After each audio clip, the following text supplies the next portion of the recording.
Okay बच्चों, आज हम स्टार्ट कर रहे हैं अपने क्लास 12th का सेकेंड टॉपिक इन्वर्स ट्रिग्नोमेट्री। इससे पहले हम लोग ने कॉन्टिन्यूटी एंड डिफरेंशियबिलिटी को जाना क्या होता है वो। आज हम लोग इन्वर्स ट्रिग्नोमेट्री को समझते हैं। इन्वर्स ट्रिग्नोमेट्रिक फंक्शन, पूरा चैप्टर का नाम अगर देखो तो इसका है इन्वर्स ट्रिग्नोमेट्रिक फंक्शन। सबसे पहले हम बात करते हैं इसका क्या मतलब होता है इन्वर्स का। इन्वर्स का मतलब तो आप नाम से समझ रहे हो कि वापस आना, जैसे आगे जाके वापस आना ही हमारा इन्वर्स कहलाता है, सही। जैसे हम बात करें एक छोटे से एग्जांपल की, कॉस 60 डिग्री। कॉस 60 डिग्री की वैल्यू कितनी होती है? अगर आपको याद हो तो कॉस 60 की वैल्यू होती है 1/2, है ना, 1/2। तो कॉस 60 की वैल्यू डायरेक्ट 1/2 होती है, हमें मालूम है। लेकिन इन्वर्स अगर निकालना होगा तो हमसे कैसे पूछेगा? ये तो सीधे सीधे हम लोग गए ना, कॉस 60 1/2। अगर हमने कहा 1/2 कॉस में किसकी वैल्यू होती है, तो ये समझ लो किसका हो गया, इसका इन्वर्स हो गया। यानी 1/2 कॉस में किसकी वैल्यू होती है, इसका मतलब हम क्या पूछ रहे हैं, उसका इन्वर्स पूछ रहे हैं। तो हम यहाँ पे क्या लिखेंगे, कॉस, और ये छोटा सा माइनस का 1, ये माइनस है नहीं, इसको इन्वर्स पढ़ा करो, ये हो जाएगा कॉस इन्वर्स 1/2। तो कॉस इन्वर्स 1/2 का मतलब क्या हो गया, कॉस में 1/2, कॉस में 1/2 किस एंगल की वैल्यू होती है, राइट। मतलब कॉस में 1/2 किसकी वैल्यू होती है, तो इसका आंसर कितना हो जाएगा हमारे पास, 60 डिग्री। तो हम लोग यहाँ पे समझ रहे हैं कि इन्वर्स का क्या मतलब होता है, रिवर्स डायरेक्शन में, मतलब वापस आना। तो ये हम लोग कॉस की पावर, ये जो माइनस है ना, इसको रिप्रेजेंट करते हैं इन्वर्स से, इसको इन्वर्स बोला करो, ठीक है ना। कॉस इन्वर्स अगर एक्स है यहाँ पे सपोज करो, तो इसका कतई मतलब ये नहीं होता है कि आप 1/cos x लिख लो, इसको याद रखना। ये माइनस वन पावर नहीं है, ठीक है ना, तो इसको हम लोग ये नहीं लिख सकते, राइट, ये रॉन्ग हो जाएगा हमारा। दूसरी इंपॉर्टेंट बात है, हाँ ये लिख सकते हैं, अगर कॉस एक्स की होल पावर -1, ये पावर कहलाता है ना, ये अगर है तो आप इसको 1/cos x लिख सकते हो, ठीक है, 1/cos x लिख सकते हो, इसमें कोई गलती नहीं है। लेकिन अगर कॉस इन्वर्स एक्स है तो इसको आप ये नहीं लिख सकते हो 1/cos x, ठीक है ना। तो इन्वर्स का मतलब में हमने ये समझा कि कॉस इन्वर्स अगर 1/2 है तो उसकी वैल्यू 60 होती है। इसी तरह से अगर साइन इन्वर्स 1/√2 है तो आंसर हमारे पास डायरेक्ट 45 डिग्री आ जाता है ना, जिसका मतलब हम लोग रेडियन में π/4 जानते हैं। और इसका मतलब रेडियन में हम लोग π/3 जानते हैं। तो ये हमारे पास कुछ एंगल है जिसके इन्वर्स हम लोग ने निकाले। तो इन्वर्स का मतलब क्या होता है, वापस आना, राइट। आगे से जाके वापस पीछे आने को हम लोग क्या बोलते हैं, उसका इन्वर्स निकालना। ये तो डिफिनेशन, ये जो नाम था हमारा इन्वर्स ट्रिग्नोमेट्री चैप्टर का, इन्वर्स का मतलब हम लोग समझ पाए, ठीक है। तो इन्वर्स इसको कहते हैं हम लोग। इसी तरह से जैसे हम बात करें आपसे कि tan इन्वर्स 1 क्या होगा, तो इसकी वैल्यू कितनी होगी यहाँ पे 45। तो बेटा यहाँ पे आप क्या समझ पा रहे हो कि यहाँ पे अगर tan इन्वर्स है तो यहाँ पे जो होगा वो क्या होगी, वो वैल्यू होगी, एंगल नहीं होगा, राइट। ये हम लोग समझ रहे हैं। और यहाँ जो वैल्यू होगी वो किस एंगल पे है वो हम लोग को निकालना होता है, ठीक है। अगर यहाँ पे हमारे पास जैसे tan ऑफ आता था यहाँ थीटा, तो थीटा क्या मतलब होता था, ये एक एंगल होता था, राइट। लेकिन अगर यहीं पे हम लिख के दें इसको tan ऑफ इन्वर्स x, तो ये x का मतलब एंगल नहीं है, ये क्या है, कोई वैल्यू है, ठीक है ना। तो जो वैल्यू होती है उसको हम लोग डोमेन से रिप्रेजेंट करते हैं, वो डोमेन में होता है। और जो ये एंगल होता है ये हमारा रेंज में जाता है, ठीक है ना, ये हमारा रेंज में जाता है एंगल, और ये किस में जाता है, डोमेन में। अब हम आगे बात करते हैं बेटा कि हमारे पास जैसे इन्वर्स ट्रिग्नोमेट्रिक फंक्शन में इन्वर्स का मतलब समझ में आया, ये फंक्शन क्या होते हैं, राइट। फंक्शन क्लास 11 में भी मैंने आपको बताया था कि फंक्शंस क्या होते हैं। फिर से एक बार छोटा सा रिवीजन ले लेते हैं कि फंक्शंस आखिर होते क्या हैं। हमारे पास सपोज करो दो सेट हैं, एक सेट ए है एक सेट बी है, इसका नाम ए सेट है, इसका नाम सेट बी है। इसके अंदर कुछ वैल्यूज़ हैं, जैसे एक ए है, एक बी है, एक सी है, एक डी है, एक ई वैल्यू है। यहाँ पे सपोज करो कुछ वैल्यूज़ हैं एफ जी एच आई, राइट, हम समझ में आया ना। और आपको मालूम होता था ये सेट ए और ये सेट बी है, इस वाले का ए की इसके साथ रिलेशन हो रहा है, रिलेशन समझते थे। रिलेशन मतलब कोई फंक्शन डिफाइन है, उसमें हम एक्स की वैल्यू कुछ पुट करते थे, तो जो आंसर आता था वो हमारा क्या होता था, वो वैल्यू होती थी जो यहाँ पे लिखी जाती थी। और जो ये पहला बॉक्स है ये वो वैल्यूज़ है जो हम पुट कर रहे हैं, है ना। फॉर एग्जाम्पल जैसे हमने फंक्शन एफ एक्स बोल दिया x+1, राइट। अब तुमने क्या करा, x की वैल्यू 1 एक बार पुट किया, तो यहाँ पे पुट करो फंक्शन में f(1) कितना हो जाएगा, 1+1 2, ठीक है ना। तो 2 आ गया, तो यहाँ पे तुम एक बॉक्स बनाओगे इसका, दो सेट बनाओगे, यहाँ पे तुम लिखोगे सेट ए और सेट बी, ठीक है ना। सेट ए हमारा क्या हो गया, जिसमें हम वैल्यू डाल रहे हैं। बात आई कि कितनी वैल्यू डाल सकते हैं, तो सबसे पहले हमने 1 पुट किया इसमें, है ना। तो आंसर कितना है, 2 आया। तो 1 का 2 के साथ रिलेशन है, तो हम एरो हेड आगे की तरफ करेंगे। इसको बोलते हैं मैपिंग करना। क्या बोलते हैं, मैपिंग। यही मैपिंग है, राइट। ये मैपिंग करना हुआ। अगर हमने जैसे यहाँ पे 2 पुट किया फंक्शन में, तो यहाँ पे कितना हो जाएगा, 2 + 1 3 हो जाएगा। तो यहाँ पे सपोज करो 2 पुट करने पे आंसर आया 3, तो यहाँ पे 2 की 3 के साथ मैपिंग हो रही है, राइट। तो हम क्या कहेंगे, ए सेट की बी सेट के साथ क्या हो रही है, मैपिंग हो रही है। जब ए में हम लोग वैल्यूज़ पुट कर रहे हैं फंक्शन में, ए की वैल्यूज जो फंक्शन में पुट कर रहे हैं, तो जो बी की वैल्यूज़ आ रही है वो उसके साथ मैप कर रहा है। बात समझ में आई, ठीक है। तो यहाँ पे बात आई कि सर हम ए में कितनी वैल्यूज़ पुट कर सकते हैं। ऐसे तो एक्स की वैल्यू हम पुट करते ही जा रहे हैं अपनी मर्जी से। तो बेटा सेट डिफाइन होता है, जैसे हमने ए वाला सेट बिलोंग करा दिया नेचुरल नंबर का, तो आप 1 2 3 4 5 6 से लेकर इन्फिनिटी तक सारी वैल्यूज़ पुट करोगे, और जो आंसर आएगी वो सेट बी होगा, राइट। और हमने सेट बी बोल दिया, तुम्हारा क्या है, सपोज करो वो एक होल नंबर है ना। तो यहाँ पे क्या आएंगे, यहाँ पे जो भी आंसर आएंगे वो होल होने चाहिए। अगर होल नंबर है तभी वो यहाँ लिखेंगे, भले यहाँ पे वैल्यू पुट करने पे वो आंसर अगर होल नंबर नहीं आता है, सपोज करो हमने यहाँ पे कोई ऐसी वैल्यू पुट करी जिस पे आंसर होल नंबर नहीं आता है, तो हम इस सेट पे वो नहीं लिखेंगे, क्योंकि बी सेट क्या है, बी सेट के अंदर सिर्फ होल नंबर आ सकते हैं, ठीक है ना। और ए सेट क्या है, नेचुरल नंबर। तो जाहिर सी बात है हम कोई भी नेचुरल नंबर इस फंक्शन में पुट करेंगे, जो आंसर आएगा वो होल नंबर ही होगा, तो सारी वैल्यूज़ यहाँ लिखी जाएंगी, राइट। तो अभी हम इसकी बात करते हैं। तो यहाँ पे आपको समझ में आ गया ना कि फंक्शन का मतलब रिलेशन का क्या मैं मीनिंग बता रहा था आपको, ठीक है ना। सपोज करो ये एक सेट ए है, ये सेट बी है हमारे पास। यहाँ पे एक वैल्यू फंक्शन एफ एक्स हमें डिफाइन है, मतलब ए का बी के साथ क्या हो रहा है, मैप। ऐसे एरो बना देते हैं, इसका मतलब क्या हो रहा है, मैपिंग हो रही है एफ नाम के फंक्शन की ए से बी, राइट। तो हम यहाँ पे लिखेंगे f such that A to B. ये लिखने का तरीका होता है मैपिंग का, कि ए सेट का बी के साथ क्या हो रहा है, कुछ रिलेशन है, कुछ मैपिंग है ना। वो मैपिंग को लिखने का तरीका ही है। तो ये जो पहला सेट होता है हमारे पास, ये हमें क्या कहलाता है, ये डोमेन कहलाता है।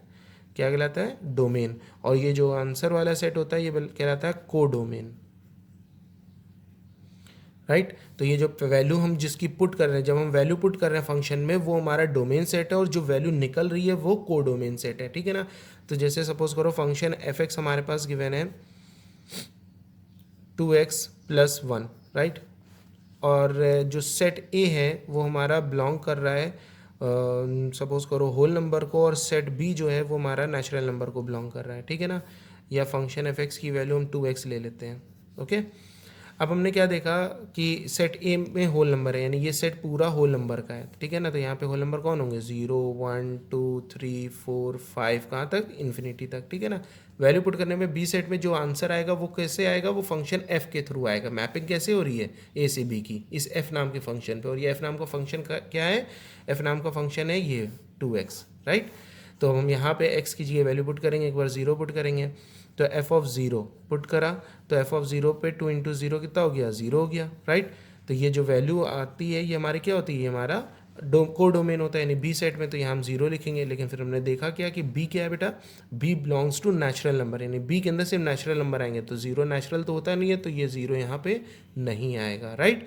तो फिर हम क्या करेंगे, 1 2 3 जो भी आते जाएगा वो मैप करते जाएंगे। बात समझ में आ रही है ना। तो ये हमारे कहलाती है मैपिंग।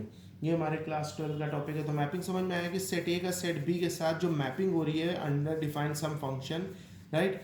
फिर उसमें हम फंक्शन को लिखने का तरीका, मैपिंग का तरीका क्या होता है, मैपिंग का तरीका हमारे पास दो होते हैं। एक तो हम f such that A to B लिखते हैं, इसका क्या मतलब है, सेट ए का सेट बी के साथ मैपिंग हो रही है, राइट। जिसमें सेट ए हमारा ऑलवेज डोमेन होता है, और ये क्या होता है, कोडोमेन होता है।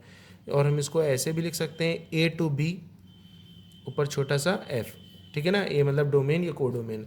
कभी कभी ऐसे बता देते हैं, ये सेट को बता दिया नेचुरल और यहाँ पे रियल कर दिया, राइट। यानी नेचुरल नंबर डोमेन, डोमेन क्या है, पूरा नेचुरल है, और ये क्या है, कोडोमेन, जो आंसर आएगा वो रियल नंबर्स होंगे, सही कि नहीं। तो ये तरह तो हमारा था फंक्शन में एक छोटी सी बात। अब हम समझते हैं फंक्शन क्या हो सकते हैं, जैसा कि हमने क्लास 11 में बताया था आपको। जैसे ये एक सेट ए है और ये एक सेट बी है, यहाँ पे हमने लिखा है ए बी सी डी ई, यहाँ पे कुछ वैल्यू ले लिया एफ जी, ठीक है ना, एफ जी एच आई, राइट। मैंने कहा मैपिंग हो रही है ए की जी के साथ, मतलब किसी फंक्शन में हम मैप कर रहे हैं ए टू बी मैप कर रहे हैं, तो ए उस फंक्शन में ए वैल्यू पुट करने में जी आंसर आ रहा है, सी पुट करने में एच आ रहा है, डी पुट करने में आई आ रहा है, ई पुट करने में एफ आ रहा है, राइट। एरो हेड आगे देना क्योंकि फंक्शन इधर से इधर मैप कर रहा है, तो जब इधर से इधर जाता है तो ये डोमेन, ये को डोमेन, और अगर फंक्शन इधर से इधर हो जाता है तो मैं एरो उल्टा लगाते तो ये डोमेन हो जाता है, ये को डोमेन हो जाता है। याद रखना, अगर ये डोमेन है तो एरो आगे से इधर रहेगा, ठीक है ना। अगर ये डोमेन है तो इधर से इधर रहेगा, तो ऑलवेज आप इसी को डोमेन मानना, इसको को डोमेन मानना। पहले हमेशा लिखा हुआ डोमेन, दूसरा को डोमेन, तो एरो हेड आगे रहेगा, राइट। गलती से अगर एरो हेड ऐसे बना दिया तो फिर ये डोमेन नहीं होगा, फिर ये को डोमेन बन जाएगा, राइट। तो एरो का ध्यान रखना, एरो हमेशा आगे रखना, तो ये डोमेन और ये को डोमेन रहेगा हमेशा, ठीक है, कन्फ्यूज़ नहीं हो गए। तो बात आई कि सर ये हमारा डोमेन था, ये को डोमेन था, ठीक है। यहाँ पे बी एक एलिमेंट हमारा खाली है, ये हम डॉट लगा देते हैं। तो आप देख रहे हो यहाँ पे ए की इमेज, यहाँ पे ए जो ए वैल्यू पुट करी तो जी आंसर आया, सी पुट करने में एच आया, डी पुट करने में आई आया, सी ई पुट करने में एफ आया, बी खाली रह गया। याद रखना, डोमेन सेट में अगर कोई एक एलिमेंट खाली रह गया तो वो कभी भी फंक्शन नहीं होगा, नॉट अ फंक्शन, ठीक है ना, not a function, not a function. अगर डोमेन एलिमेंट में कोई भी एटलीस्ट वन एलिमेंट ऐसा है जिसकी इमेज यहाँ पे नहीं है, जिसकी इमेज यहाँ पे नहीं है, तो वो क्या कहलाएगा, वो फंक्शन नहीं हो सकता, ठीक है ना। अब हम लोग ये भी जान लेते हैं कि ये सर इमेज आपने बोला, इसका क्या मतलब है। बेटा एक बात समझना कि ये जो हमारा सेट होता है, ये जो पहला हमने सर्किल बनाया, ये दूसरा सेट बनाया, इस वाले को हमने अभी क्या नाम बताया, डोमेन। ये डोमेन होता है, और इस वाले का नाम क्या होता है, कोडोमेन, कोडोमेन, ठीक है ना। इसको इमेज सेट भी बोलते हैं, क्या बोलते हैं, इमेज सेट, राइट। और इसको बोलते हैं प्री इमेज, ठीक है ना, प्री इमेज सेट होता है ये, राइट। यानी ये हमारा जो पहला होता है ये डोमेन होता है और इसी का नाम प्री इमेज भी होता है, और ये को डोमेन होता है और इसी का नाम इमेज सेट भी होता है। तो इस डोमेन में पड़े हुए वन की जो इमेज होगी वो यहाँ पे होगी, राइट। जैसे सपोज करो 1 पुट करने में आंसर आया 5, तो 1 की जो इमेज है वो क्या है, 5, तो 5 की प्री इमेज है 1, 1 की इमेज है 5, 5 की प्री इमेज है 1, सही ना। 1 की इमेज 5, 5 की प्री इमेज 1। उसी तरह से मैं कह रहा था यहाँ पे आपको कि ए की इमेज क्या है, जी, सी की इमेज क्या है, एच, डी की इमेज क्या है, आई, ई की इमेज क्या है, एफ, बी की कोई इमेज यहाँ पे नहीं है। तो मैंने कहा अगर डोमेन में कोई एक एलिमेंट ऐसा है जिसकी को कम से कम एक एलिमेंट ऐसा है जिसकी इमेज को डोमेन में नहीं है, तो वो फंक्शन नहीं हो सकता, पहली बात, ठीक है ना। सेकेंड बात, अच्छे से समझते चलना बेटा इसको, तो थोड़ा सा टाइम लगेगा लेकिन चीज़ बहुत अच्छे से क्लियर हो जाएगी। सेकेंड बात हमने कहा कि अगर सपोज करो ए सेट है, ये बी सेट है, ठीक है ना, यहाँ से यहाँ पे मैपिंग हो रही है, तो इसको अंदर डोमेन हो गया, को डोमेन हो गया, यानी ये इमेज हो गया, ये प्री इमेज हो गया, ये इमेज सेट हो गया। हमने कहा यहाँ पे ए बी सी डी, यहाँ सपोज करो ई एफ जी वैल्यूज़ हैं, ठीक है। ए की एफ पे इमेज बन रही है, बी की ई पे बन रही है ना, सी की सपोज करो जी पे बन रही है, और डी की हमारी जी पे बन रही है, सही ना। तो यानी ए किस पे मैप कर रहा है, ए की इमेज एफ पे, बी की ई पे, सी की जी पे, और डी की जी पे, राइट। तो मैंने कहा देखो डोमेन में कोई भी एलिमेंट ऐसा नहीं है जिसकी इमेज यहाँ पे ना हो, सारे एलिमेंट की इमेज है ना, और यहाँ पे तो दो लोगों की एक ही इमेज है, तो ये पॉसिबल है, तो ये क्या हो जाएगा, it is a function, right. तो ये फंक्शन होगा, क्यों, क्योंकि दो लोगों की एक इमेज बन रही है। तो फंक्शन होने के लिए जो फंक्शन होता है, every element in domain has unique image. Function का क्या मतलब होता है, फंक्शन का मतलब होता है every element in domain has unique image इन को डोमेन, सही है। तो यहाँ पे हम लोग ने देखा कि हम यहाँ पे दो लोगों की एक इमेज हो रही है तो ये फंक्शन हो सकता है, एक की एक भी हो रही है, राइट। अब हमने थर्ड पॉइंट देखा अपना, ये देखते हैं, यहाँ देखते हैं थर्ड वाला क्या है हमारे पास। जैसे ये एक सेट है, ये बी सेट है, यहाँ से यहाँ पे हम मैपिंग कर रहे हैं, इस पे ए बी सी एलिमेंट है, यहाँ पे ई एफ है, राइट। ए का ई पे बन रही है ना, और यहाँ पे बी की भी ई पे बन रही है और बी की एफ पे बन रही है, राइट। और ये सी नहीं है, ठीक है ना। तो ए की इमेज किस पे बन रही है, ई पे, बी की भी ई पे बन रही है और बी की एफ पे बन रही है, तो ये हमारा फंक्शन नहीं होगा, क्योंकि मैंने यहाँ पे आपको डेफिनेशन क्या लगाई थी फंक्शन की, every element in domain has unique image. तो यहाँ पे जो हर एक एलिमेंट डोमेन पे होगा उसकी क्या होनी चाहिए, यूनिक इमेज होनी चाहिए। तो यहाँ पे इस एलिमेंट की यूनिक इमेज नहीं, इसकी दो इमेजेस हैं, तो it is not a function, ये फंक्शन नहीं होगा, राइट। तो यहाँ पे आप लोग ने समझ लिया कि ये फंक्शन नहीं होगा। फोर्थ बात है हमारी आखिरी की, क्या, सपोज करो यहाँ पे एक सेट ए है, ये सेट बी है, यहाँ से यहाँ पे हम लोग ने मैपिंग किया, इसमें ए बी सी है, इसमें ई एफ जी एच है, ठीक है ना। ए की ई पे बन रही है इमेज, बी की एफ पे बन रही है, सी की जी पे बन रही है, ठीक है ना।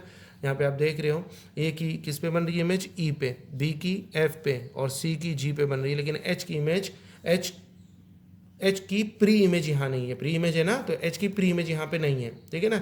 यहाँ पे कोई एलिमेंट नहीं है, मैंने बताया था डोमेन में कोई भी एलिमेंट ऐसा नहीं होना चाहिए जिसकी इमेज यहाँ पे ना हो, ऐसा कोई भी नहीं है एलिमेंट ना, यहाँ कोई खाली नहीं है ना, यहाँ पे तो कोई खाली नहीं है। और मैंने बताया था किसी एक की दो इमेजेस नहीं होनी चाहिए, तो ऐसा नहीं है, तो ये फंक्शन होगा। यहाँ खाली हो सकता है, मैंने कहा को डोमेन में खाली हो सकता है, लेकिन डोमेन में कोई भी खाली नहीं होना चाहिए जिसकी इमेज यहाँ पे ना हो, राइट।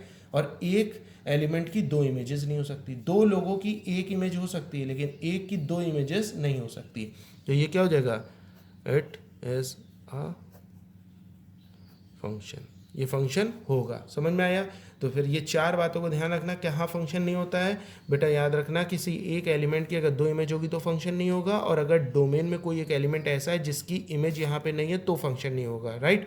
अगर दो लोगों की एक इमेज हो रही है तो फंक्शन हो जाएगा, अगर यहाँ पे एक एलिमेंट खाली है तब भी फंक्शन हो जाएगा। तो हम समझ में आया कि चार बातें ये क्या थी हमारे क्लास 11 की, कि फंक्शन क्या होगा क्या फंक्शन नहीं होगा, ठीक है ना। अब हम आगे बढ़ते हैं बेटा। तो आपको समझ में आया कि फंक्शन किसे कहते हैं, ठीक है ना। फंक्शन में भी कुछ वैरायटी होती है, उसको समझते हैं। जैसे हमने कहा एक सेट ये हमारे पास ये ए सेट है, ये बी सेट है, इसका इसके साथ मैप हो रहा है, ठीक है ना। इसमें एलिमेंट है ए बी सी डी, इसमें एलिमेंट है ई एफ जी एच, ठीक है ना। फंक्शन तो पहचान गए क्या होता है, तो अच्छे से समझो फंक्शन क्या होता है, ये पहचान गए हैं और अच्छे से याद कर लेना क्या होता है। जैसे हमने सपोज करा ए की इमेज का एफ पे बन रही है, बी की इमेज ई पे बन रही है, सी की जी पे बन रही है और डी की एच पे बन रही है, यानी हर element, every element in domain has unique image in core domain, ठीक है ना। तो तुमने देखा कि हर एक एलिमेंट की एक ही इमेज हो रही है ना। तो ये कहलाता है, इस फंक्शन का नाम होता है वन वन फंक्शन, ठीक है ना। काइंड ऑफ अ फंक्शन है ये बेटा, ये फंक्शन के काइंड्स हैं, ठीक है ना पहला। तो ये हम फंक्शन जब चैप्टर बेटा आपको पढ़ाएंगे तो बहुत अच्छे से डिटेल में बात करेंगे। अभी जैसे हम लोग ने फंक्शन के दो टॉपिक पढ़े, इससे पहले हमने क्वांटिटी में तुम्हें कॉम्पोजिशन ऑफ अ फंक्शन बताया क्या होता है, और इस वाली बात में हम तुम्हें बता रहे हैं वन वन फंक्शन वगैरह क्या होते हैं, ठीक है ना। सेकेंड हमारी बात है, पहले बात है फंक्शन होना चाहिए ना, फंक्शन होना चाहिए तभी तो उसका नाम वन वन होगा। सेकेंड, ए से बी पे मैपिंग हो रही है तो इसका मतलब ये डोमेन है, कोडोमेन, ठीक है ना। तो इसमें यानी कि एलिमेंट है A B C D, suppose करो इसमें ई एफ है, ए की ई पे बन रही है इमेज, है ना, बी की भी ई पे बन रही है इमेज, राइट, यहाँ आई भी है, और सी की एफ पे बन रही है, डी की आई पे बन रही है। क्लियर ना, ये फंक्शन होगा, बिल्कुल होगा, क्योंकि दो लोगों की एक इमेज हो सकती है, राइट, और इधर कोई खाली भी नहीं है, तो ये सर फंक्शन होगा। तो ये कौन सा फंक्शन है, देखो दो लोगों की एक पे इमेज बन रही है, यहाँ एक की एक पे बन रही थी, है ना। तो हम देखो यहाँ एक पे एक की एक पे एक की एक पे एक की एक पे एक की एक पे, सिर्फ एक एलिमेंट की एक ही इमेज है, यहाँ दो लोगों की एक इमेज बन रही है, तो इसका नाम होगा मैनी वन फंक्शन। सही है, नाम याद रखिएगा। तीसरी बात हमारी अगर हमने सपोज करो कहा ये ए सेट है, ये सेट बी है, ठीक है ना, ए का बी पे मैपिंग हो रहा है, ठीक है ना। इसमें एलिमेंट है A B C D, right, इसका नाम है सपोज करो ई एफ जी एच आई। ए की ई पे बन रही है, बी की एफ पे इमेज बन रही है, और सी की जी पे बन रही है, और डी की एच पे बन रही है, राइट। और तुमने देखा क्या, को डोमेन में एक एलिमेंट ऐसा भी है जिसकी कोई भी प्री इमेज यहाँ पे नहीं है, ओके।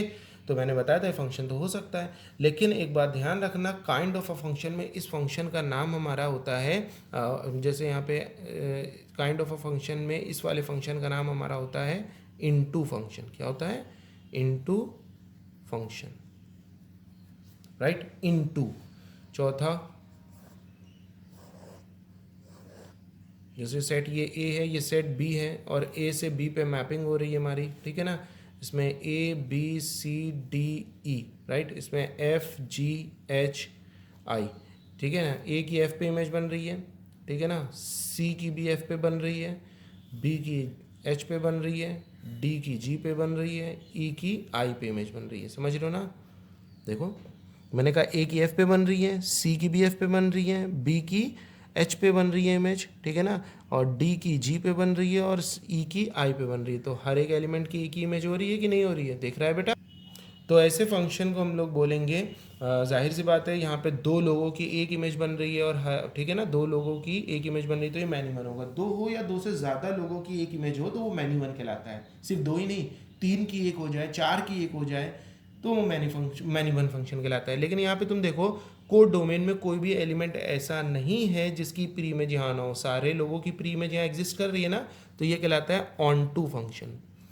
तो ऑन टू फंक्शन हमने क्या समझा कि कोड डोमेन में कोई भी एलिमेंट ऐसा ना हो खाली जिसकी प्री इमेज यहाँ पे एग्जिस्ट ना कर रही हो, मतलब सारे एलिमेंटों की प्री इमेज यहाँ पे हो तो ऑन टू फंक्शन, राइट। अगर कोई भी एलिमेंट यहाँ पे ऐसा हो गया जो खाली है, यानी जिसकी प्री इमेज यहाँ नहीं है, तो वो इनटू फंक्शन होगा। समझ में आया, यहाँ पे समझे। तो इसका मतलब उस हिसाब से देखा जाए तो ये वाला ऑन टू फंक्शन है ना, ये ऑन टू फंक्शन भी, ये वाला भी तो ऑन टू फंक्शन है हमारे पास। तो हमने ऑन टू भी समझ लिया। अब हम समझते हैं इन्वर्स ट्रिग्नोमेट्रिक फंक्शन में कि क्या इन्वर्स ट्रिग्नोमेट्रिक फंक्शन की मेन डिफिनेशन है।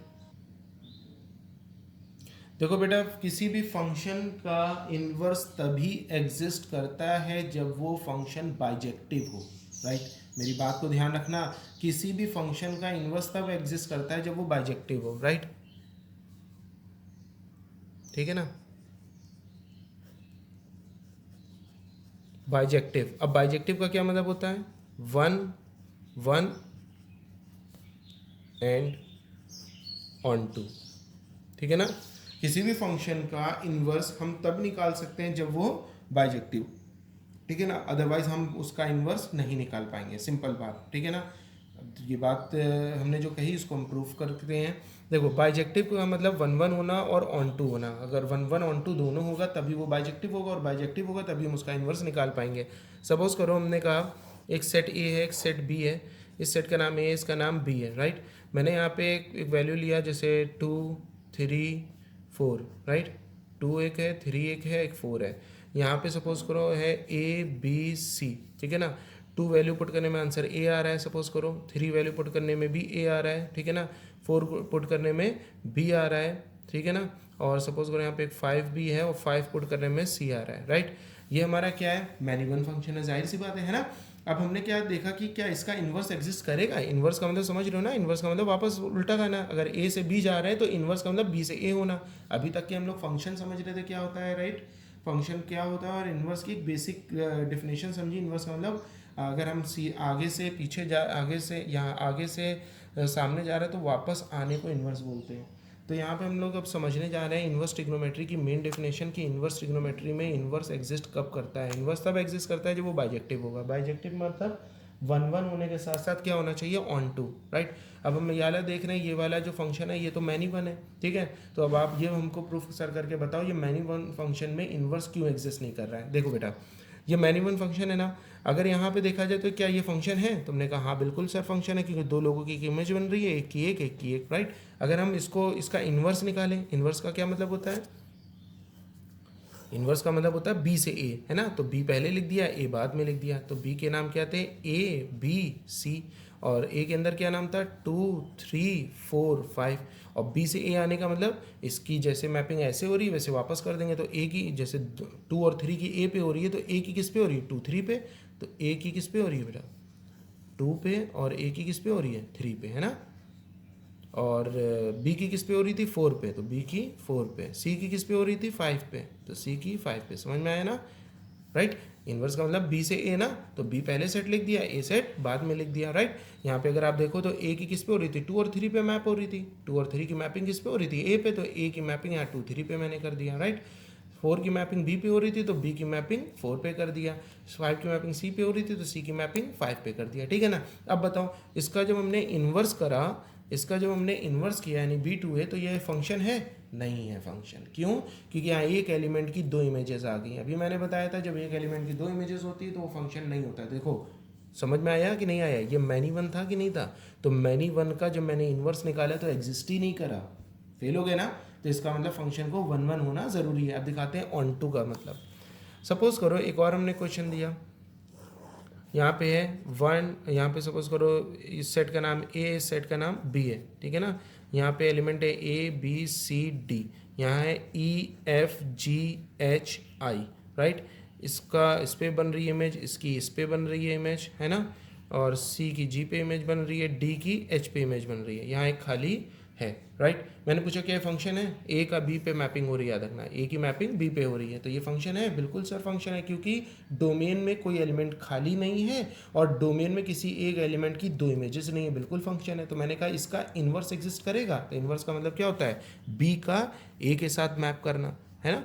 तो बी सेट बनाया हमने, फिर ए सेट हमने बनाया। बी सेट में एलिमेंट क्या थे बेटा? बी सेट में एलिमेंट थे ई एफ जी एच आई, है ना। और ए सेट में एलिमेंट क्या थे? A B C D, right. A की ई पे बन रही है, मतलब ई की ए पे बनेगी ना उल्टे में, जब हम इन्वर्स करेंगे उसका, ई की ए पे बन गई। एफ की बी पे बन जाएगी, इन्वर्स करना मतलब वापस होना। जी की सी पे बनेगी इमेज, है ना, इन्वर्स कर रहा हूँ ना बेटा। और एच की आई पे, एच की किस पे बनेगी? डी पे, एच की डी पे बन गई, ओके। तो यहाँ पे तुम देख रहे हो आई की कोई इमेज नहीं थी, तो यहाँ के केस में तो फंक्शन था, लेकिन जब इसका इन्वर्स किया तो डोमेन एलिमेंट ये हो जाएगा ना इन्वर्स में। मैंने बताया था ना डोमेन मैपिंग अब कैसे हो रही है? बी टू ए, ठीक है ना। अच्छे समझना, जब ए टू बी मैपिंग हो रही थी तो ये सेट डोमेन था, ये को डोमेन था।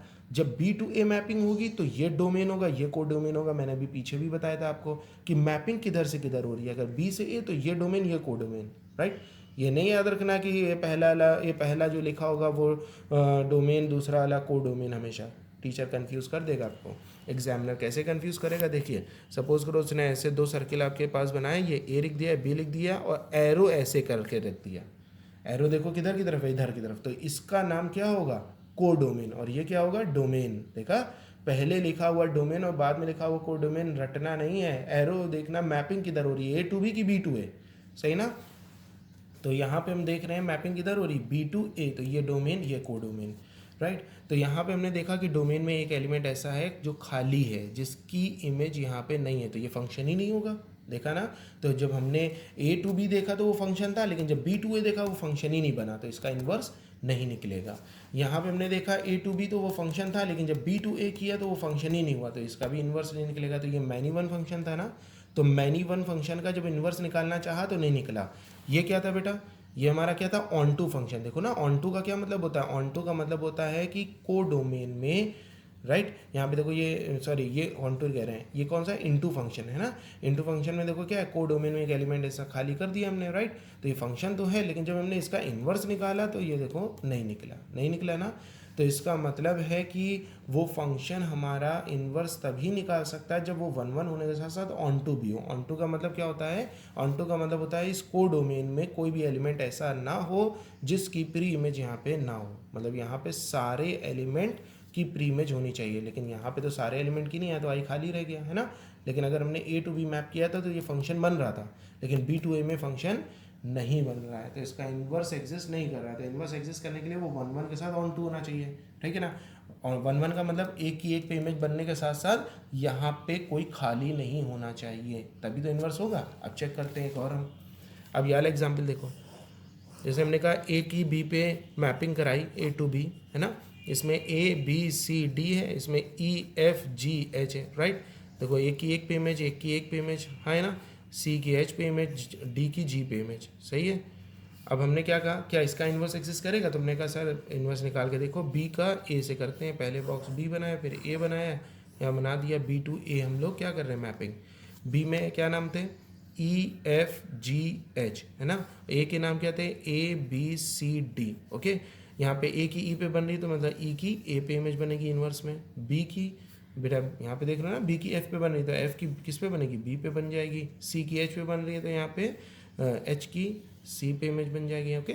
सी की एच पे तो एच की सी पे ना इन्वर्स में। डी की जी पे तो इन्वर्स में जी की डी पे बनेगी, जी की किस पे बनेगी? डी पे, ओके। ये देखो, ये भी अभी भी फंक्शन है ना, ये कोई भी एलिमेंट यहाँ नहीं है खाली जिसकी इमेज यहाँ पे ना हो। दूसरी चीज़ यहाँ पे एक लोगों की दो इमेजेस नहीं है। ओके, तो इसका मतलब मैंने क्या देखा, ये वाला फंक्शन एक की एक, एक की एक, एक की एक, एक की एक, यानी 1 1 था, और यहाँ पे कोई खाली नहीं था, यानी कि ये ऑन टू था। जब ये 1 1 ऑन टू था, इसी वजह से उसका इन्वर्स एग्जिस्ट कर पाया। अगर ये मैनी वन होता तो जब हम उसको पलटते तो वो इन फंक्शन ही ना बनता। अगर ये हमारा इनटू होता, जब हम उसको पलटते तो वो फंक्शन ही ना होता।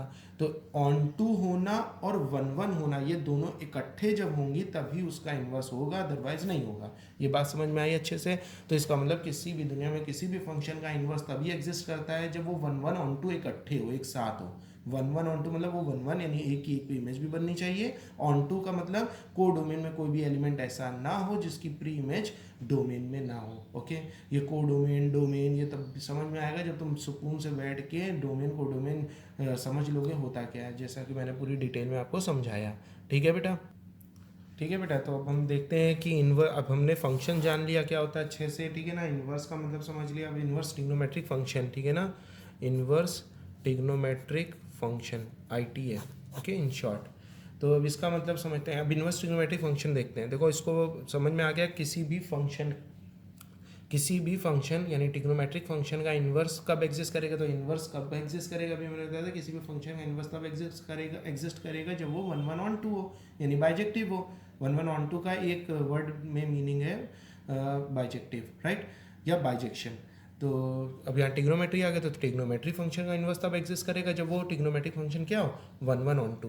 तो चेक करते हैं, जैसे हमने लिखा साइन थीटा देख लेते हैं हम लोग। ओके, हमने एक फंक्शन f(x) ले लिया, फंक्शन f ऑफ थीटा ले लिया साइन थीटा। तो यहाँ पे हमने कुछ वैल्यूज़ को देखते हैं, ठीक है ना। ये सेट A हो गया, ये सेट B हो गया, इसका इसके साथ मैप किया हमने, ठीक है ना। यहाँ पे कुछ एंगल साइन के हमने पुट किए, ठीक है ना। जैसे साइन 0 पुट किया, साइन 0 डिग्री कितना होता है, 0 होता है, सही है, ठीक है ना। 30 डिग्री पुट किया, साइन 30 कितना होता है बेटा, साइन 30 की कितनी वैल्यू होती है, 1/2 होती है, सही ना। 60 पुट किया सपोज करो, साइन 60 √3/2 होता है, बिल्कुल सही। 90 के बाद साइन 180 पुट किया सपोज करो, ठीक है ना। 180 डिग्री पुट करने में आंसर 0 आया, ठीक है ना। इसी तरह से 360 पुट किया तो आंसर 0 आया, राइट। तो हमने क्या देखा कि ये हमारे पास कुछ वैल्यूज़ आ गई। तो हमने जब यहाँ पे 0 पुट किया था थीटा, क्योंकि हम समझ रहे हो ना बेटा कि ये डोमेन है ना, डोमेन की वैल्यू पुट होती है, जो आंसर आता है वो को डोमेन होता है। तो यहाँ पे ये डोमेन है, ये हम थीटा की जगह डालेंगे 0, 30, 60, 180 एंड 360, राइट। आंसर ये निकला। तो 0 की इमेज किस पे बनी, 0 पे, 30 की 1/2 पे, 60 की √3/2 पे, 180 की 0 पे। तो 0 लिखने की ज़रूरत नहीं है सर, क्योंकि आप ऊपर लिख चुके हो। तो 0 की अगेन 0 पे, राइट, और 360 की अगेन 0 पे, ओके। 0 पर लिख चुके हैं ना मैडम, तो बार बार क्या 0 लिखे हैं, एक ही बार में लिख दिया, बाकी मैप कर दिया उस पर। अलग अलग ना लिखना, ना कहोगे 1 1 हो गया सर, एक की एक पे या लिखी देखिए इस पे, या लिखी इस पे, अलग अलग लाइन नहीं है तो एक ही ना। तो इस सेट में अगर 1 एक बार आए और उसके आंसर यहाँ से 50 बार आ रहे हैं, तो 50 बार 1 नहीं लिखना है, वो एक ही 1 में सारे को लिखना है। तो यहाँ पे 0 हम लिख चुके हैं, तो यहाँ पे मैपिंग हो गई, सही ना। तो हमने देखा क्या ये फंक्शन है, तो हमने कहा सर A से B जाने में फंक्शन है, क्योंकि यहाँ पे कोई खाली नहीं, और 2 लोगों की 3 लोगों की एक पे इमेज हो सकती फंक्शन है। लेकिन जब इसका इन्वर्स करेंगे तो ये फंक्शन नहीं होगा, क्योंकि आपको मालूम है ये मैनी वन फंक्शन है। इन्वर्स जब करोगे तो करके देखो इसका इन्वर्स। तो यहाँ क्या वैल्यू थी, 0, 1/2, √3/2 और बस, है ना। और यहाँ पे क्या वैल्यू थी, 0, 30 डिग्री, 60 डिग्री, 180 डिग्री, है ना, 360 डिग्री। तो आपने जब 0 की वैल्यू देखी तो 0 का आंसर 0 था, 180 पे था और 360 पे था, और 1/2 का क्या था, 30 पे था इमेज, ठीक है ना। और √3/2 की किस पे थी, 60 पे थी। तो ये इस पे मैप कर रहा है, ये इस पे मैप कर रहा है, ये इस पे मैप कर रहा है, ये इस पे, इस पे। तो जब हमने इसका इन्वर्स किया यानी B2A किया, तो B2A करने पे हमने ये पाया कि ये फंक्शन ही नहीं हुआ। तो इसका मतलब सर इसका इन्वर्स एग्जिस्ट नहीं करेगा। तो अकल लगाओ बेटा कि क्या कोई ट्रिग्नोमेट्रिकल फंक्शन में जब हम जो है, क्योंकि ट्रिग्नोमेट्रिकल फंक्शन में साइन, कॉस, टैन, सेक, कॉट, कॉसेक, ये 6 पीरियोडिक होते हैं। पीरियोडिक का मतलब कुछ एंगल के बाद इसकी वैल्यू रिपीट करती है। तो यहाँ पे अगर हम कोई भी एंगल ले लेंगे, वैल्यू यहाँ पे एक टाइम के बाद रिपीट करेगी ना, और रिपीट करेगी तो मतलब किसी एक एंगल की इनफाइनाइट मैनी वैल्यूज हो सकती हैं, मतलब सॉरी एक वैल्यू की इनफाइनाइट मैनी एंगल हो सकते हैं। जैसे हमने 0 डिग्री पे आंसर 0 आ रहा है, तो जीरो आंसर, और किस किस एंगल पे आएगा, तो 180 पे आएगा, 360 पे आएगा, है ना। ऐसे करने से -180 पे आएगा, -360 पे आएगा। तो जीरो वैल्यू, जीरो आंसर हमारा बहुत सारे एंगल पे आ सकता है। उसी तरह से 1/2 आंसर भी बहुत सारे एंगल पे आ सकता है। इनफाइनाइट मैनी एंगल ऐसे हैं जिसपे आंसर 1/2 हो सकता है। तो कहाँ तक के चेक करोगे भाई, ये तो मैनी वन फंक्शन बनेगा कन्फर्म। तो इसका मतलब कोई भी सर, तो इसका मतलब क्या, कोई भी ट्रिग्नोमेट्रिकल फंक्शन में इन्वर्स होल्ड नहीं होगा। अगर देखा जाए तो बिल्कुल सही कह रहे, सोच रहे हो कि जब ट्रिग्नोमेट्रिकल फंक्शन पीरियोडिक फंक्शन है, यानी वैल्यू रिपीट कर रहे हैं, तो किसी भी ट्रिग्नोमेट्रिकल फंक्शन का इन्वर्स नहीं निकल सकता। तो अब क्या किया गया, तो अगर ऐसा देखा गया तो इन्वर्स ट्रिग्नोमेट्री चैप्टर ही नहीं बनना चाहिए। तो फिर क्यों बना, तो बेटा इसमें हम रेस्ट्रिक्शन लिया है। रेस्ट्रिक्शन लिया है का क्या मतलब है, अगर आप ग्राफ में देखो, इन्वर्स साइन का ग्राफ अगर आप देखो, तो साइन का ग्राफ कहाँ से चलता है, यहाँ सेंटर से उठता है, ठीक है, यूँ डाउनफॉल होता है, फिर यहाँ से ऐसे करके ऐसे चलता रहता है ना, और फिर ये यहाँ से पीछे साइड से भी इसी तरह से निकलता है। आपको मालूम होगा यहाँ पे क्या होता है 1, और नीचे यहाँ पे क्या होता है माइनस का 1, है ना। यहाँ पे 0 होता है, यहाँ 90 होता है, राइट। यहाँ पे पाई यानी कि 180 होता है, यहाँ पे 270 यानी 3π/2 होता है, यहाँ पे 2π होता है ना ऐसे। तो अब आप यहाँ पे देखो, यहाँ पे आपको एक ऐसी रेंज लेनी है, यहाँ पे -π/2 होता है, इधर नेगेटिव होगा ना सब चीज़ें। आपने क्या देखा कि एक ऐसा फंक्शन पकड़ो, एक ऐसा हिस्सा, रेस्ट्रिक्शन लिख दिया। रेस्ट्रिक्शन का मतलब एक ऐसा टुकड़ा पकड़ा जिस टुकड़े के बीच में कोई वैल्यू रिपीट ना करे। तो मैंने देखो ये इतना हिस्सा लिया, यहाँ से जो डार्क कर रहा हूँ इस पर ध्यान देना,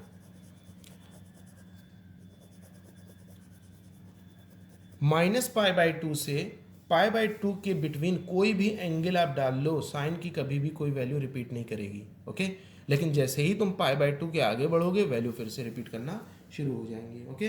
तो यानी कि -π/2 से π/2 का सर एक आपने जो डार्क लाइन करी है, इतना हिस्सा आपका क्या हो जाएगा, इतना आपका रेस्ट्रिक्टेड एरिया है जिसपे एंगल वैल्यू रिपीट नहीं करेंगे। और वैल्यू जब रिपीट नहीं करेगी तभी हमारा कुछ उम्मीद है कि हाँ उसका इन्वर्स, उस ट्रिग्नोमेट्रिकल फंक्शन का इन्वर्स निकल सके।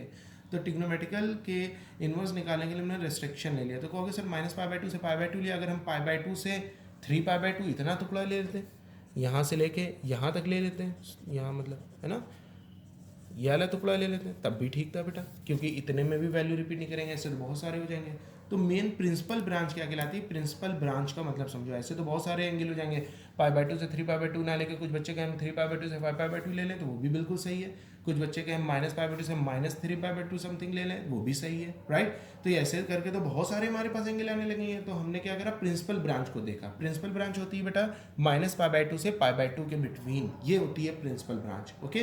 तो आपको मैं अभी एक चार्ट याद करने को लिए दूंगा, उसको नोट कर लेना कॉपी में, अच्छे याद करना। तो आपको समझ में आ गया ना कि इन्वर्स ट्रिग्नोमेट्रिक फंक्शन में किसी भी ट्रिग्नोमेट्रिकल फंक्शन का इन्वर्स एग्जिस्ट नहीं कर पाता अगर उसकी हम पूरी लाइन को उठा लेते, राइट। तो हमने क्या करा, उसको रेस्ट्रिक्ट कर दिया। उसको रेस्ट्रिक्ट करने का मतलब उसके प्रिंसिपल ब्रांच बांट दिया, यानी कुछ एक एंगल ऐसे ले लिए, दो एंगल की बीच की रेंज ऐसी हमने ले ली जिसपे एंगल की वैल्यू रिपीट नहीं कर रही थी। तो उसका हम लोग ने क्या देखा कि उस पर तो इन्वर्स फिर फॉलो होगा, क्योंकि उस पर एक पे एक वैल्यू बनेगी और ऑन टू भी होगा, ऑन टू होगा, सही कि नहीं। तो बेटा यहाँ पे अब हम लोग समझते हैं कि हम लोग ने प्रिंसिपल ब्रांच को समझ लिया क्या होता है। तो हम लोग बेटा चार्ट देखते हैं, इसमें मोस्ट इम्पॉर्टेंट चार्ट है ये, इसको याद अच्छे से करना। जो मैं लिख रहा हूँ इसको अभी आप अपने नोटबुक में बनाएंगे और इसको सुकून से याद करेंगे। साइन इन्वर्स, है ना, कॉस इन्वर्स, बहुत अच्छे से मैंने आज इन्वर्स ट्रिग्नोमेट्री आपको एक्सप्लेन किया है, क्योंकि बेटा ऐसे मौका बार बार नहीं मिलता है, हाँ।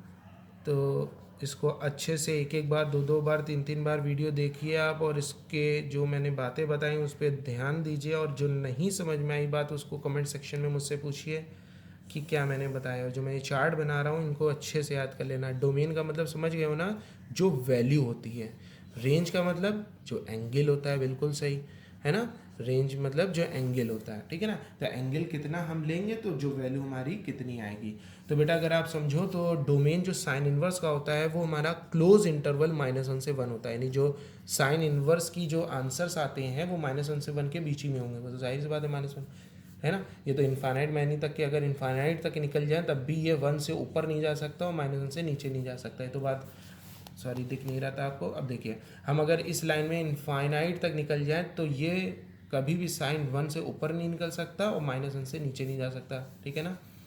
और कॉस के ऊपर ठीक है ना। इसकी रेंज क्या होगी, तो मैंने अभी रेस्ट्रिक्ट किया था क्या, क्लोज इंटरवल -π/2 से π/2, ये इसका प्रिंसिपल ब्रांच है। क्या मैंने बोला, प्रिंसिपल ब्रांच वैल्यू से ना रेंज। कॉस की क्या होगी, इसी तरह से कॉस -1 से 1 के बीच में ही लाई करता है ना। और इसका प्रिंसिपल ब्रांच क्लोज इंटरवल 0 से π होगा। याद रखना, ये मैं इसी के ऊपर काम करूँगा, रेंज और डोमेन के ऊपर। पूरा चैप्टर में सबसे इंपॉर्टेंट बातें हैं ये। tan इनवर्स की ऑल रियल नंबर होती है, ठीक है ना।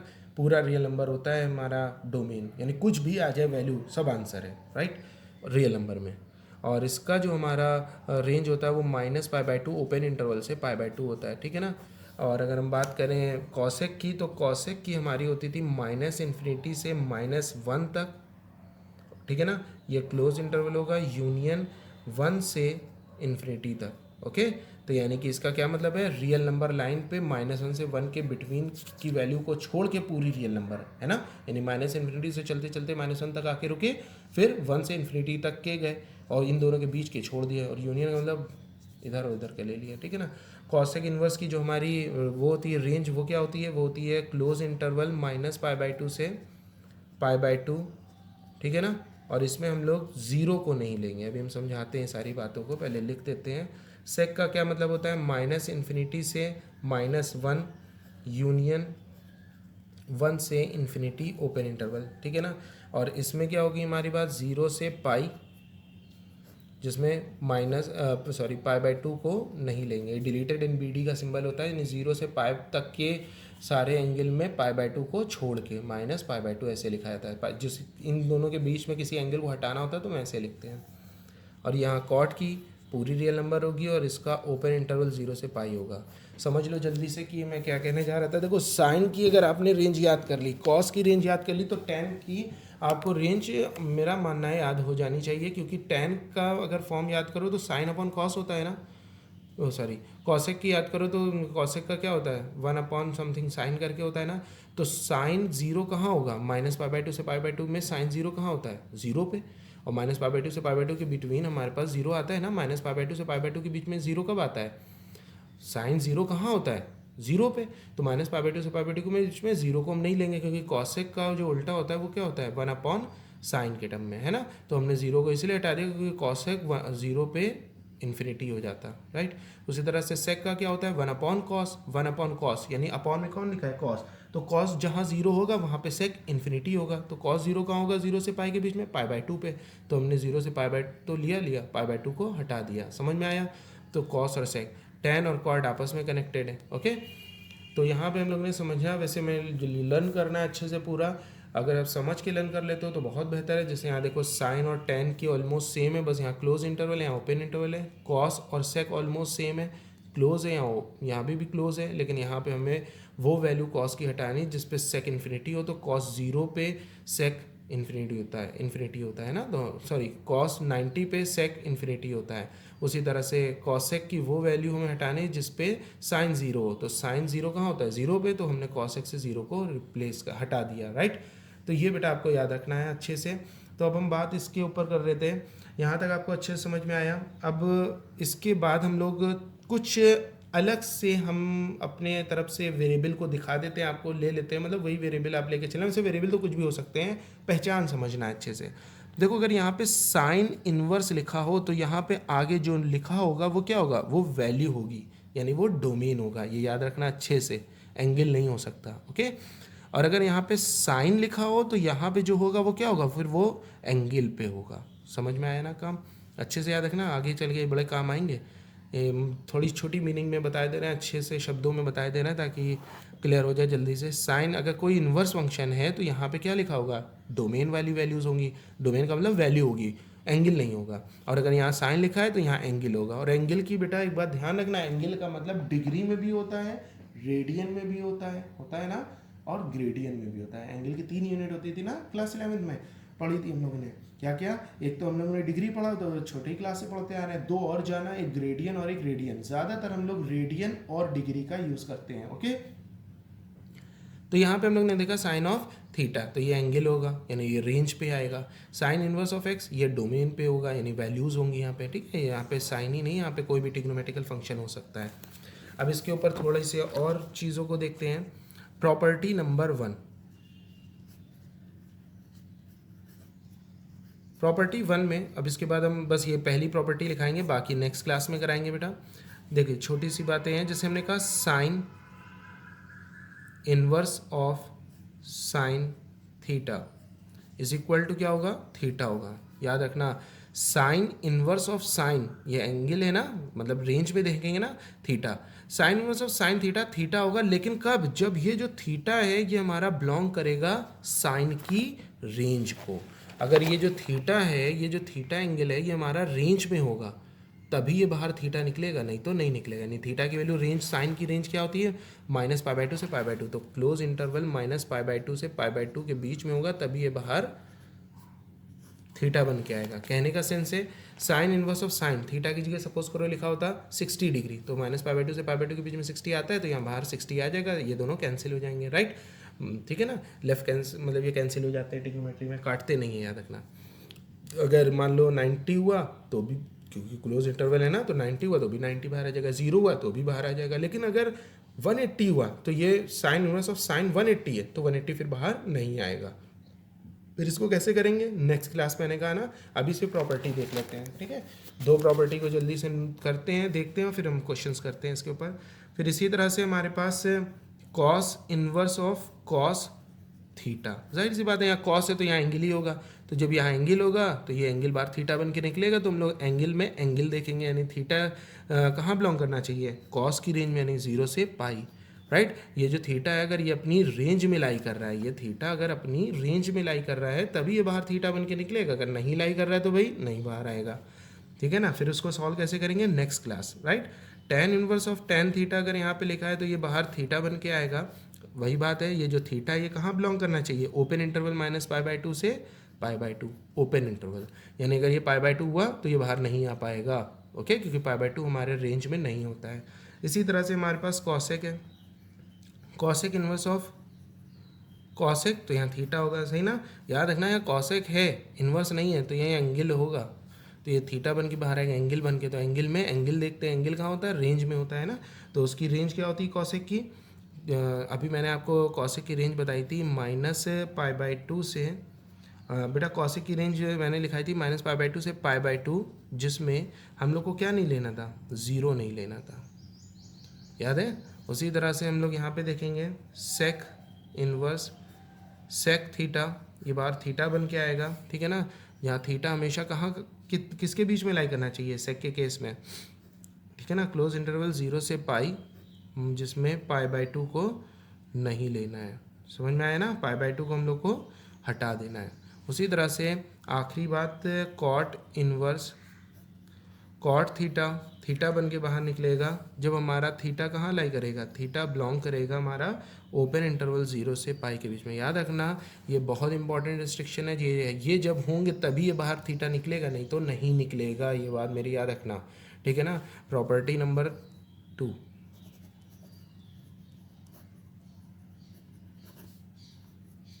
प्रॉपर्टी 2 हमारी इंपॉर्टेंट है, इसको भी देखते हैं। वैसे सारी इंपॉर्टेंट प्रॉपर्टी हैं तो करीब 6-7 प्रॉपर्टी, लेकिन आज सिर्फ 2 कराते हैं।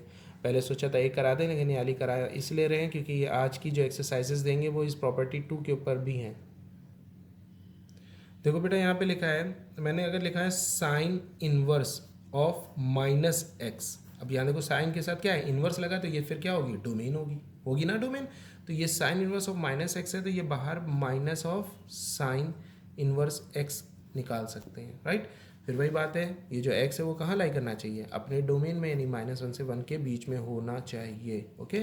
उसी तरह से अगर हम यहाँ पे लिखते हैं कॉस इनवर्स ऑफ -x, तो ये बाहर pi minus cos inverse x बन के आता है, याद रखना, क्योंकि आपने ट्रिग्नोमेट्री में याद किया है कॉस ऑफ -θ प्लस का कॉस थीटा होता था, उसी तरह से इन्वर्स में उसको प्लस करने के लिए पाई माइनस कॉस इन्वर्स में लेके जाएंगे, तभी तो वो अपने उस रेंज में पहुंच पाएगा।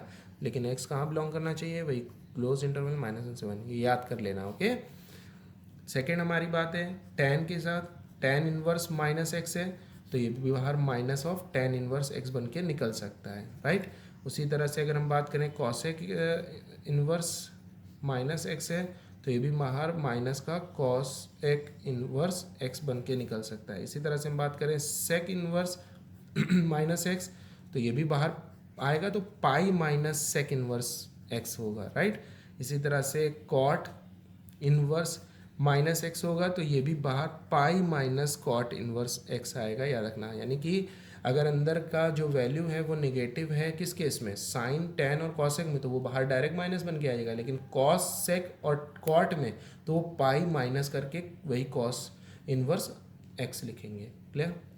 यहाँ पे ध्यान रखना है एक्स बिलोंग्स टू व्हाट, ये टेन का केस है, तो टेन का जो हमारा ये डोमेन देखेंगे ना बेटा, इनवर्स के साथ है, तो ये ऑल रियल नंबर होता था। कॉट में भी एक्स कहाँ बिलोंग करता था, ऑल रियल नंबर बिलोंग करता था। लेकिन कॉसेक और सेक में ये एक्स कहाँ बिलोंग करता था, माइनस इन्फिनिटी से माइनस वन क्लोज यू, यानी union one comma plus infinity, right. और सेक में भी ये सेम कॉपी रहेगा। बस आज के लिए फिलहाल दो प्रॉपर्टी बहुत है। अब हम कुछ क्वेश्चंस देख लेते हैं जल्दी जल्दी, ताकि आपको समझ में आए कि ये क्वेश्चंस को हम लोग किस तरह से करेंगे। और आर.डी. शर्मा में आपके पास करीब 5-6 एक्सरसाइजेस अगर देखा जाए तो इस वाले प्रॉपर्टी पे और आराम से आप कर लोगे। इन वाली प्रॉपर्टी पे ज़्यादा बेस पे है क्वेश्चंस, ठीक है ना। और चलो क्वेश्चंस देखते हैं अब हम। डरने की ज़रूरत नहीं है कि 6 एक्सरसाइज सुन के बिल्कुल जो है डर गए, कि उसमें क्वेश्चन बड़े छोटे छोटे आसान से हैं। जैसे साइन इनवर्स √3/2 पहला क्वेश्चन देखते हैं। मैंने पूछा कि इसकी प्रिंसिपल वैल्यू क्या होगी, क्या होगी प्रिंसिपल वैल्यू। अगर मैंने इसका कहा प्रिंसिपल वैल्यू क्या होगी बताओ, तो इसमें बेटा साइन इनवर्स √3/2 मतलब इसका वही एंगल निकालना है, अभी मैंने पीछे बताया था। तो साइन में √3/2 किस एंगल की वैल्यू होती है, π/3 की, ओके।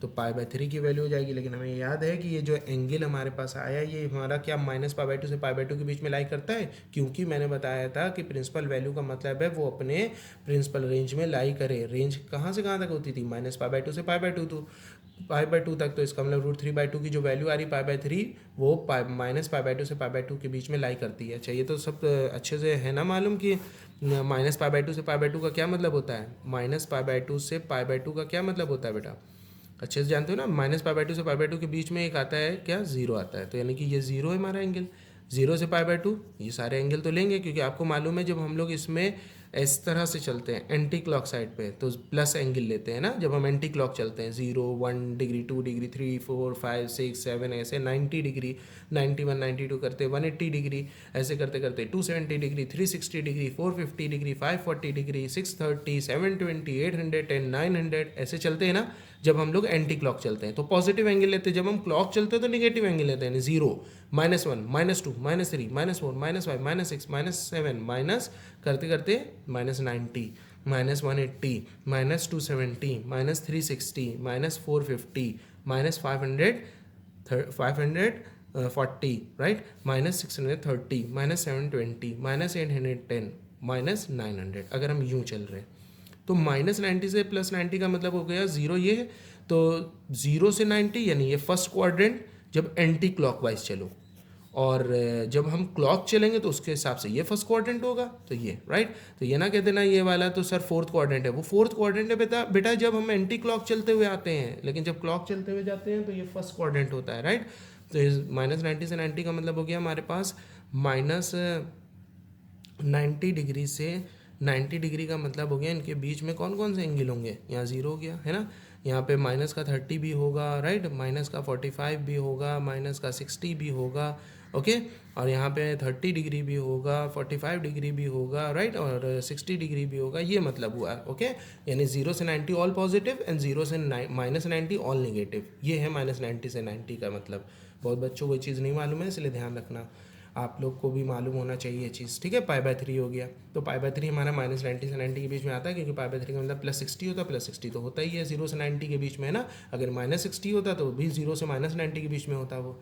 तो इसी तरह से हमारे पास एक और है, जैसे यहाँ पे लिखा है साइन इनवर्स -1/2। अभी हमने बताया था साइन इनवर्स -x क्या होता है, माइनस ऑफ साइन इनवर्स 1/2 होता है ना, अभी मैंने बताया था। लेकिन हमने क्या बताया था, उसमें लिखा हुआ जो x है वो हमारा अपनी डोमेन में लाई करना चाहिए, क्योंकि साइन इनवर्स के साथ यहाँ पे जो होता है वो डोमेन होता है, और साइन के साथ यहाँ पे जो होता है वो रेंज में होता है, राइट। तो यहाँ डोमेन देखेंगे, यहाँ पे 1/2 लिखा है, 1/2 का मतलब डोमेन क्या था, x की जो डोमेन थी, यहाँ देख लो साइन इनवर्स के साथ जो माइनस साइन इनवर्स एक्स बन के आएगा जब एक्स -1 से 1 के बीच में लाई करे। तो जाहिर सी बात है ये 1/2 का मतलब 0.5 हो तो लाई करता ही है, तो ये बाहर से ऐसे आ जाएगा माइनस साइन इनवर्स 1/2। अब साइन में 1/2 किसकी वैल्यू होती है बताओ जल्दी से।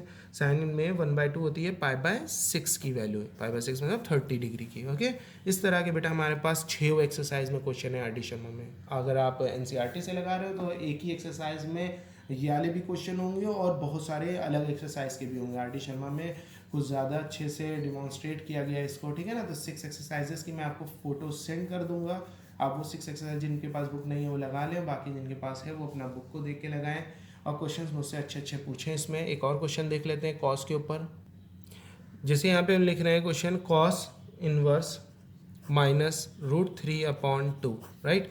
तो ये वाला क्वेश्चन है। अब देखो यहाँ कॉस के साथ क्या आ गया, कॉस इनवर्स के साथ नेगेटिव आ गया। तो मैंने बताया था कॉस के साथ जब भी नेगेटिव होगा तो वो pi minus cos inverse x निकलेगा, लेकिन x -1 से 1 के बीच में लाई करना चाहिए। तो बेटा ये √3/2 का मतलब 1.732/2 करेंगे तो वो जाहिर सी बात है -1 से 1 के बीच में आ ही जाएगा।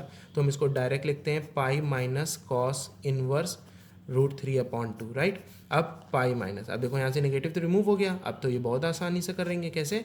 कॉस में √3/2 किसकी वैल्यू होती है, किस एंगल की, 30 की, तो π/6 रेडियन में, राइट। और इसको सॉल्व करेंगे तो 5 π/6 इज योर आंसर। कितना सिंपल था। इस तरह से 6 एक्सरसाइजेज हैं, आपको करना है और जो नहीं समझ में आएगा मुझे कमेंट सेक्शन में बताइएगा, मैं उसको सॉल्व करके आपको आंसर करूँगा, ठीक है ना। बहुत अच्छे से इसको लगाइए। एक आध और क्वेश्चन देख लेते हैं, अगर इंपॉर्टेंट दिख जाता है, नहीं तो आज की क्लास क्लोज करते हैं। देखो ये वाला क्वेश्चन है जैसे साइन इनवर्स फिर कॉस फिर उसके अंदर साइन इनवर्स फिर -√3/2। तो तुम लोग को ये मैंने 11th क्लास में भी ऐसा क्वेश्चन बताया था, बस वहाँ पे इनवर्स नहीं था, वहाँ पे बस ट्रिग्नोमेट्रिकल वे में ऐसे ही अंदर तक चला जाता था काफ़ी, मतलब उसमें काफ़ी वैल्यूज़ अंदर तक होती थी। तो उसको हम लोगों ने बताया था हमेशा कि आपको इन टू आउट सॉल्व करना है, अंदर से बाहर की तरफ। तो यहाँ पे सबसे पहले बाहर जो साइन इनवर्स लिखा हुआ है, जो कॉस लिखा उसको एज इट इज़ छोड़ देंगे। साइन इनवर्स ऑफ दिस को सॉल्व करेंगे तो साइन इनवर्स ऑफ -x, ये x क्या हमारा डोमेन में है कि नहीं, बिल्कुल है डोमेन में, तो ये हो जाएगा माइनस का साइन इनवर्स √3/2, हाँ। और इसको ब्रैकेट में ले लेते हैं हम लोग, राइट। अब साइन इनवर्स ये हो जाएगा कॉस, ठीक है ना, माइनस का साइन इनवर्स √3/2, मतलब साइन में √3/2 किसकी वैल्यू होती है हमें ये सोचना है। तो ये होती है हमारी 60 की, यानी कि π/3 हो जाएगा। फिर यहाँ पे क्या आ गया, हम यहाँ पे इन्वर्स नहीं है, यहाँ पे टिग्नोमेट्रिकल पोर्शन है। तो sine inverse cos of -θ plus theta होता है, याद है ना। तो ये हो जाएगा कॉस ऑफ -θ मतलब कॉस थीटा, टिग्नोमेट्री, ओके। फिर this implies sine inverse cos of π/3, π/3 का मतलब कितना होता है 60, राइट। तो ये हो जाएगा 1/2, कॉस 60 1/2 होता है ना। फिर देखो यहाँ पे क्या आ गया साइन इनवर्स 1/2, तो ये हो जाएगा π/6। ये हमारा ओवरऑल इसका आंसर हो जाएगा। सेकंड देख लो अच्छे से, ये लास्ट क्वेश्चन है हमारा। क्या कह रहा है, find the domain of the function.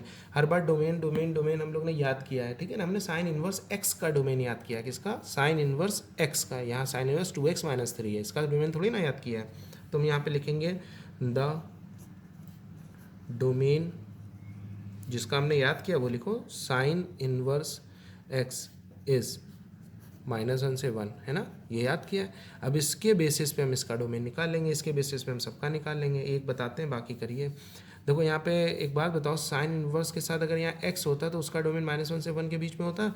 तो यहाँ पे 2x - 3 है, तो इसका भी तो डोमेन हमारा -1 से 1 के बीच में ही होगा, क्योंकि ये साइन इनवर्स है ना। साइन इनवर्स के साथ कुछ भी हो यहाँ पे वो -1 से 1 के बीच में लाई करेगा, उससे हम x की वैल्यू जो निकालेंगे वही हमारा आंसर होगा, राइट।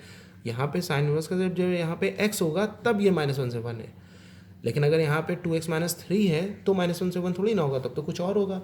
तो वो x की वैल्यू कुछ और क्या होगी ये निकालने के लिए यहाँ पे अगर कुछ भी नंबर लिखा हो उसको उसी डोमेन में लाई कराओ जो उस साइन का डोमेन होता है, ओके।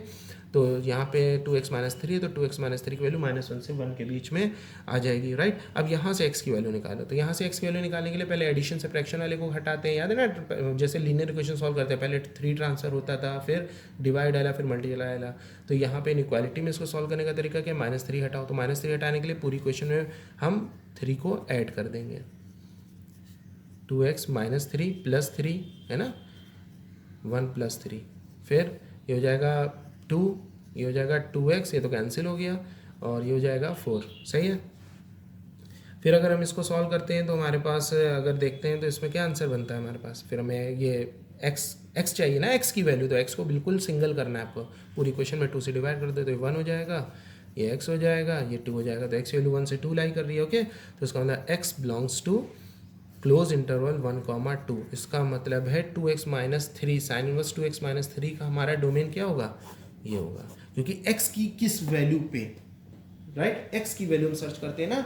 यहाँ पे 2x माइनस 3 है तो 2x माइनस 3 थोड़ी ना देखने लगेंगे, उस 2x माइनस 3 में पड़े हुए वेरिएबल x की क्या डोमेन होगी, ये मतलब उसने पूछा हमसे। यहाँ साइन इनवर्स के साथ सिर्फ x ही लिखा तो डायरेक्ट x की हमने ये डोमेन बता दिया। यहाँ पे साइन इनवर्स के साथ 2x माइनस 3 है तो उस वेरिएबल क्या नाम है, x, तो उस x का क्या डोमेन होगा। तो उसको सॉल्व करने के लिए हम लोग ने क्या करा, -1 से 1 जो साइन की डोमेन होती है वो रख के उससे x की वैल्यू निकाल ली। ये तरीका है डोमेन निकालने का, याद रहेगा। तो बेटा आज के लिए फ़िलहाल इतना ही। अब हम बात करेंगे अपनी नेक्स्ट क्लास पे, और ठीक है ना। तो आप क्वेश्चंस लगाइए, जो ना समझ में आए बेटा पूछिए, और कमेंट सेक्शन में बताइए मुझे ये वीडियो आपको कैसी लगी। अगर बेटा इसको लाइक करिए, और लोग से बताइए जो भी 12th क्लास के बच्चे हों, 10th क्लास के बच्चे हों, ताकि इस चैनल को सब्सक्राइब करके अपनी जो पढ़ाई में हो रहे नुकसान से बच सकें, राइट। क्योंकि आप लोग का 12th है और अच्छे से मेहनत करना है हम लोगों को 12th में, ताकि अच्छा स्कोर कर सकें। थैंक यू बेटा।